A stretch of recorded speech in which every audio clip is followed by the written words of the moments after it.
श्री कृष्ण का पूरा जीवन हमारे लिए प्रेरणा का स्रोत है। उनके जीवन की हर एक घटना एक महत्वपूर्ण संदेश देती है, चाहे बचपन की रास लीला हो या गीता का ज्ञान या फिर महाभारत का युद्ध। भगवान श्री कृष्ण के जीवन का हर एक पल मानव जाति के लिए एक शिक्षा है। यूँ तो महाभारत की पूरी कथा हम सभी जानते हैं और किताबों में काफ़ी पढ़ भी चुके हैं। इसके अलावा टीवी पर भी अक्सर आप लोग महाभारत देख चुके होंगे।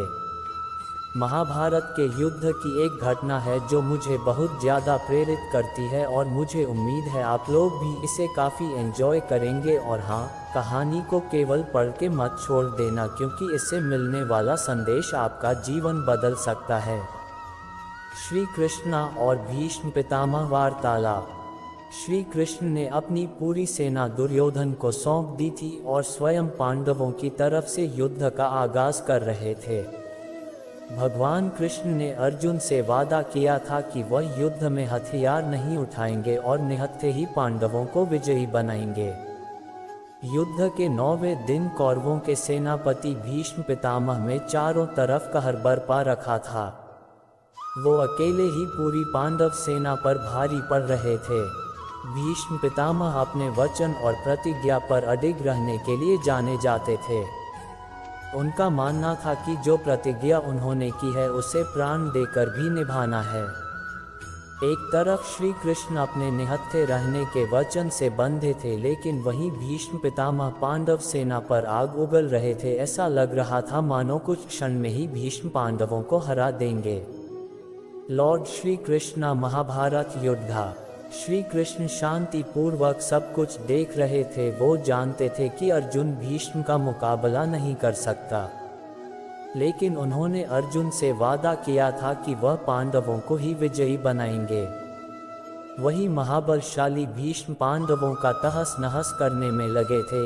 यही सोचकर श्री कृष्ण ने भीष्म पितामह को रोकने के लिए रथ का पहिया उठा लिया, लेकिन भीष्म जानते थे कि श्री कृष्ण भगवान हैं, इसीलिए उन्होंने मुस्कुराते हुए अपने धनुष बाण एक ओर रख दिए और हाथ जोड़कर खड़े हो गए। भीष्म पितामह, भगवान, आपने तो युद्ध में कोई शस्त्र ना उठाने का वादा किया था और आप तो भगवान हैं, आप अपना वादा कैसे तोड़ सकते हैं? श्री कृष्ण, हे भीष्म, आप तो खुद ज्ञानी हैं, आप कभी अपना वचन या प्रतिज्ञा नहीं तोड़ते, इसीलिए आपका नाम भीष्म पड़ा। लेकिन शायद आप नहीं जानते कि धर्म और सत्य की रक्षा करना आपकी प्रतिज्ञा से ज़्यादा बढ़कर है। आप अपनी प्रतिज्ञा और वचन पर अटल हैं, लेकिन अपनी प्रतिज्ञा निभाने के चक्कर में अधर्म का साथ दे रहे हैं। याद रहे, जब जब दुनिया में धर्म का नाश होगा तब तब मैं इस धरती पर अधर्म का नाश करने अवतरित होता रहूँगा। तुम एक इंसान होकर अपनी प्रतिज्ञा नहीं तोड़ पाए और अधर्म का साथ दे रहे हो, लेकिन मैं भगवान होकर भी धर्म की रक्षा के लिए अपनी प्रतिज्ञा तोड़ रहा हूँ। अगर मेरी किसी प्रतिज्ञा या वचन की वजह से धर्म और सत्य पर कोई आंच आती है तो मेरे लिए वो प्रतिज्ञा कोई मायने नहीं रखती है और मैं धर्म के लिए ऐसी हजारों प्रतिज्ञा तोड़ने के लिए तैयार हूँ। अगर आपके सामने धर्म का नाश हो रहा हो और आप कुछ नहीं कर रहे तो भी आप पाप के भागी हैं। श्री कृष्ण का ये संदेश दिल पर बहुत गहरी छाप छोड़ता है।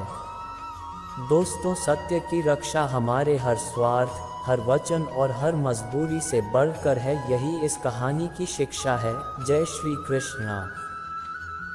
भगवद गीता कृष्ण और अर्जुन का संवाद है, जो ग्रंथ आज भी पूरे विश्व में लोकप्रिय है। इस कृति के लिए कृष्ण को जगत गुरु का सम्मान भी दिया जाता है। कृष्ण वसुदेव और देवकी की 8वीं संतान थे। मथुरा के कारावास में उनका जन्म हुआ था और गोकुल में उनका लालन पालन हुआ था। यशोदा और नंद उनके पालक माता पिता थे। उनका बचपन गोकुल में व्यतीत हुआ। बाल्य अवस्था में ही उन्होंने बड़े बड़े कार्य किए जो किसी सामान्य मनुष्य के लिए संभव नहीं थे। मथुरा में मामा कंस का वध किया, सौराष्ट्र में द्वारका नगरी की स्थापना की और वहां अपना राज्य बसाया। पांडवों की मदद की और विभिन्न आपत्तियों में उनकी रक्षा की। महाभारत के युद्ध में उन्होंने अर्जुन के सारथी की भूमिका निभाई और भगवद गीता का ज्ञान दिया, जो उनके जीवन की सर्वश्रेष्ठ रचना मानी जाती है। 124 वर्षों के जीवन काल के बाद उन्होंने अपनी लीला समाप्त की। भगवद गीता के उपदेश से जीवन में बदलाव। श्री कृष्ण द्वारा दिया गया उपदेश किसी भी इंसान के जीवन को बदल सकता है।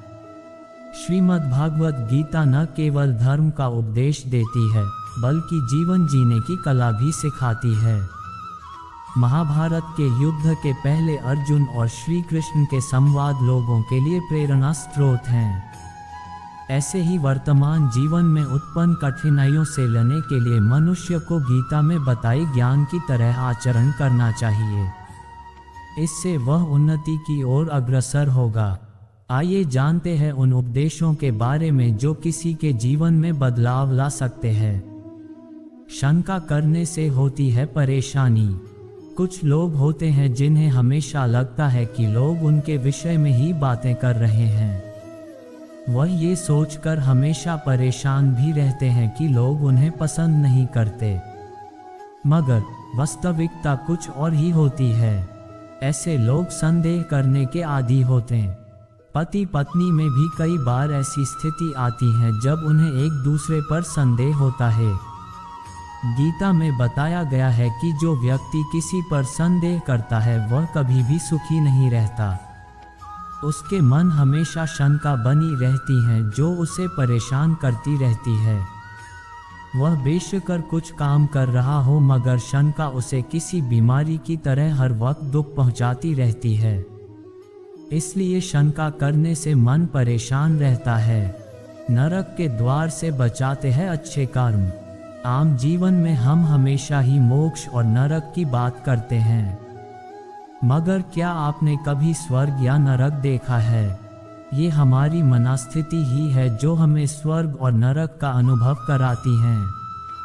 मगर आपको किसी चीज़ का लोभ है, या फिर आपको बहुत गुस्सा आता है, या फिर आप वासना के शिकार हैं, तो जान लें कि यह तीनों ही नरक के द्वार हैं। जहाँ लालच आपको अपनों से दूर करता है, वहीं क्रोध आपको रोगी बनाता है और आपके बनते कामों को बिगाड़ता है। इतना ही नहीं, वासना आपको मनुष्य ही नहीं रहने देती, जिससे आपका नरक में जाना निश्चित हो जाता है। कभी शोक नहीं करना चाहिए। हमेशा लोग किसी को खोने पे शोक करने लगते हैं। अमूमन वह तब शोक करते हैं जब वह किसी ऐसी चीज़ को खो देते हैं जिसका नष्ट होना तय होता है। ऐसी चीज़ों पर शोक मनाने का क्या फ़ायदा जिनका नष्ट होना तय है। गीता के उपदेशों में यह बात बताई गई है कि कोई मनुष्य अमर नहीं है, सभी की मृत्यु तय है। इसलिए किसी के दुनिया को अलविदा कहने पर शोक न मनाएं। शोक उन चीज़ों का मनाएं जो आपके हाथों में होने के बावजूद आप उन्हें नहीं बचा पाते हैं। हमेशा करें अच्छे कर्म। आज के समय में आधुनिकता लोगों पर हावी है, इसके बावजूद लोग इससे वह फ़ायदा नहीं उठा पा रहे जो वह उठा सकते हैं, क्योंकि बुद्धिमान लोग आज भी बहुत कम हैं। अगर आप समझदार हैं तो बहुत ज़रूरी है कि आपको अपने साथ वालों को भी समझ देनी चाहिए। इसके साथ ही आप सबका भला नहीं कर सकते, मगर इस भावना को मन में रखेंगे तो आप किसी एक का भला जरूर कर सकेंगे। अपने आसपास के लोगों को अच्छी बातों को बताना, उन्हें ज्ञान देना ही अच्छे इंसान की पहचान है। ईश्वर की प्राप्ति करना आसान। गीता का 5वां सबसे महत्वपूर्ण उपदेश यह है कि जो व्यक्ति मृत्यु के समय ईश्वर को याद करता है और उसके मन में सभी के लिए अच्छे भाव होते हैं, वह हमेशा ईश्वर को प्राप्त करता है। अगर मन में विश्वास और श्रद्धा है तो आपको ईश्वर की प्राप्ति जरूर होगी।